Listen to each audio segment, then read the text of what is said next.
আসসালামু আলাইকুম। বেসিক গুরু ইউটিউব চ্যানেলে আপনাদের সবাইকে স্বাগতম। আশা করি সবাই ভালো আছেন। আজকের ক্লাস আমরা দেখব যে কিভাবে আমরা মাইক্রোসফট এক্সেলে যে শীটটি আমরা করি, যেমন এখানে আমাদের কাছে কি আছে, একটা অ্যাডভান্স স্যালারি শীট আছে। এখন আমরা যদি এটাকে কোনো পিকচারে রূপান্তর করতে চাই তাহলে আমার কিন্তু এখানে স্ক্রিনশট দেওয়া ছাড়া আমাদের আর কোনো উপায় নেই। স্ক্রিনশট দেওয়া ছাড়া আমরা এটাকে কিভাবে ফটোতে রূপান্তর করতে পারি বা আমি যতটুকু কাজ করেছি সেটাকে আমি একটা জেপিজি ফাইল বা একটা পিকচারে কিভাবে কনভার্ট করতে পারি সেটা আমরা দেখাবো। সাধারণত ধরেন আমি এটাকে প্রিন্ট করব। এখন এটাকে যদি আমি কি করি, এখান থেকে প্রিন্ট করি তাহলে আমার এটা কি কেটে যায়। এখন আমি চাচ্ছি যে এটাকে জেপিজি আকারে বা ফরম্যাট আকারে আমি এটাকে সেভ করব বা এটাকে প্রিন্ট করব, ঠিক আছে। এখন আমি যদি জেপিজি আকারে করতে চাই সেক্ষেত্রে কি আমার স্ক্রিনশট দেওয়া লাগবে।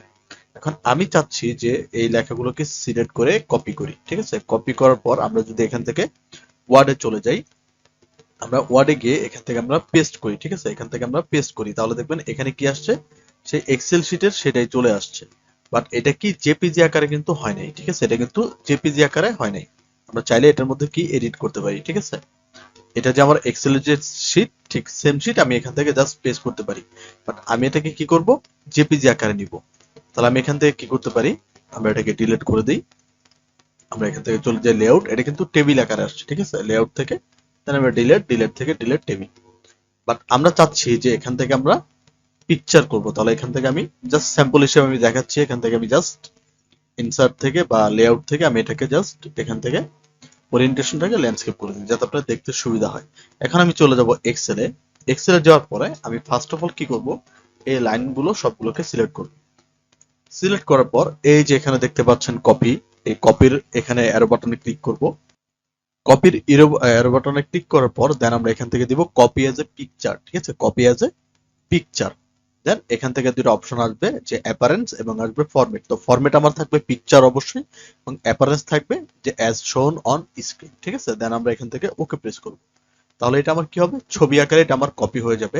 দেন আমি এখানেই পেস্ট করব, ঠিক আছে। পেস্টে ক্লিক দিব, দেন এখান থেকে পেস্ট স্পেশাল অথবা পেস্টে ক্লিক দিলে অটোমেটিক দেখবেন এই এখানেই এটার উপরেই সেই পেস্টটা হয়ে গেছে। এখন আমি যদি এটাকে ক্লিক করে ধরে নিচের দিকে টান দিই তাহলে দেখবেন এটা কি আমার একটা জেপিজি আকার, ঠিক আছে, মানে ছবি আকার এটা আমার চলে এসেছে। তো আমি এটার মধ্যে কোনো এডিট করতে পারবো না, জাস্ট ওইটার যে ছবি সেটা আমার এখানে হয়ে গেছে।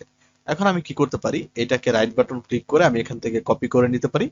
দেন আমি চলে যাব মাইক্রোসফট ওয়ার্ডে।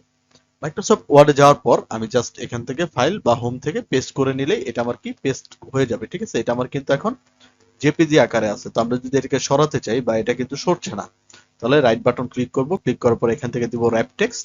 দেন এখান থেকে আমরা ইন ফ্রন্ট অফ টেক্সটটাকে সিলেক্ট করে দেন আমরা এটাকে নড়াতে পারবো। আমরা চাইলে এটাকে বড় ছোট, ঠিক আছে, চিকন আকারে একটা ছবি যেভাবে আমরা কাস্টমাইজ করি ঠিক ওইরকম ভাবে আমরা এটাকে কাস্টমাইজ করতে পারি, ঠিক আছে। আমরা যখন এটাকে কন্ট্রোল পি দিব, প্রিন্ট দিব, তখন এটাকে আমার ফুল জিনিসটা ছবি আকারেই থাকবে। তাহলে খুব সুন্দর করে আমরা এক্সেলের যে কোনো জিনিস এইভাবে কপি টু পেস্ট করে নিতে পারি জেপিজি আকারে। তাহলে আজকের ক্লাস আমরা এই পর্যন্তই রাখবো। যদি আমার ভিডিওটি ভালো লাগে চ্যানেলটিকে সাবস্ক্রাইব করে দিবেন, এবং যদি কোনো কিছু বলার থাকে বা কোনো বিষয় নিয়ে মন্তব্য করার থাকে তাহলে আমাদের কমেন্ট বক্সে আপনি কমেন্ট করে যেতে পারেন। তাহলে সবাই সুস্থ থাকবেন, ভালো থাকবেন। আসসালামু আলাইকুম।